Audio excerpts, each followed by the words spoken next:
We often hear people say that life is simple. But if life is truly simple, why does it feel so complicated? Is life complicated by nature, or do we complicate it ourselves? Sometimes life feels like it's going uphill. Sometimes it feels like everything is falling apart. Every person has problems. Every person has choices. So the real question remains, if life is simple at its core, how does it become so complex? When you observe nature closely, you realize something important. Even animals don't live easy lives. Every moment they face danger. Their entire existence revolves around survival. Eat or be eaten. Humans live under the same survival pressure. Most people are focused only on themselves. Very few genuinely care about others. If someone is struggling financially, the world rarely stops to help. Imagine not knowing how you'll feed your children tomorrow. How could life feel simple in that situation? For millions of people, life is a constant fight just to survive. Millions compete for a few opportunities. People spend years trying, sacrificing time, money, energy, and their youth. Even after all that effort, success is never guaranteed. For some people, life only appears simple. They have food, shelter, education, and security. But this comfort often comes from privilege, not from life itself being simple. Life doesn't start peacefully. From the moment a living being is born, the struggle begins. Survival is the first complication life presents. Unlike animals, humans can escape the survival struggle. Financial stability can end the fight for basic needs. This can happen through effort, inheritance, or opportunity. But here's the surprising truth. When survival ends, real complexity begins. When a person has enough money and no pressure to survive, the mind becomes restless. Thoughts run endlessly because there's nothing external demanding attention. The mind starts creating reasons to stay busy. I should find my purpose. I should do something meaningful. But these ideas are still driven by borrowed concepts and limited thinking. Many believe helping others will bring peace, but reality is often different. People question your intentions, and if something goes wrong, the emotional pain feels even heavier. Compare this to a job or business. You give your time, you get paid. Expectations are clear. There's no emotional confusion. Once survival is no longer the focus, attention shifts completely to the mind.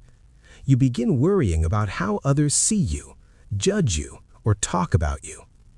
The mind is nothing but thought. Thought is language. Experience happens first. Only afterward do we describe it with words. Cold air touches your skin. That's experience. Comfort or discomfort is a feeling.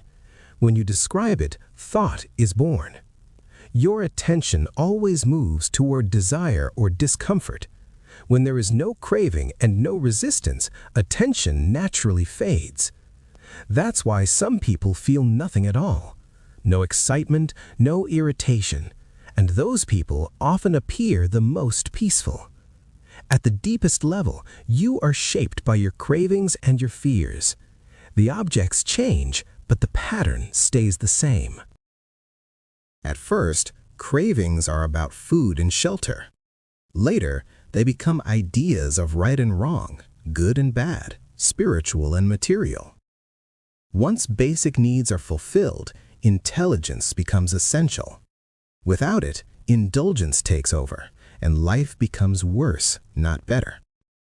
No matter how successful you are, aging, illness, and death still exist. The question is, are you okay with that? Are you okay with losing the person you love most, not someday far away, but possibly tomorrow? These fears arise only when the mind is free. An idle mind easily turns toward fear and anxiety. Once you conquer the outside world, the real battle begins, the battle with yourself. You can walk away from people, but where do you go to escape your own mind? Animals live simply. They eat, sleep, and reproduce. Humans live mentally, trapped in past memories and future worries. Spirituality is not an escape, it's self-inquiry. It's meant for those who are ready to look inward.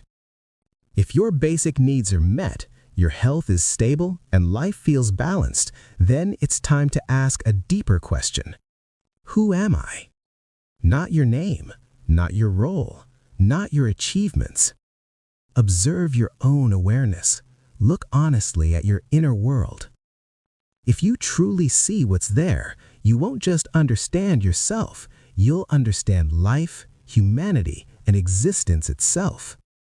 Life becomes simple only when deep fear and craving dissolve, not on the surface, but at the core. Then what needs to happen happens.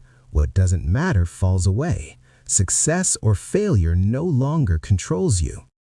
This is real simplicity. Not theory, not imagination, but lived experience. Only then can you truly say, life is simple.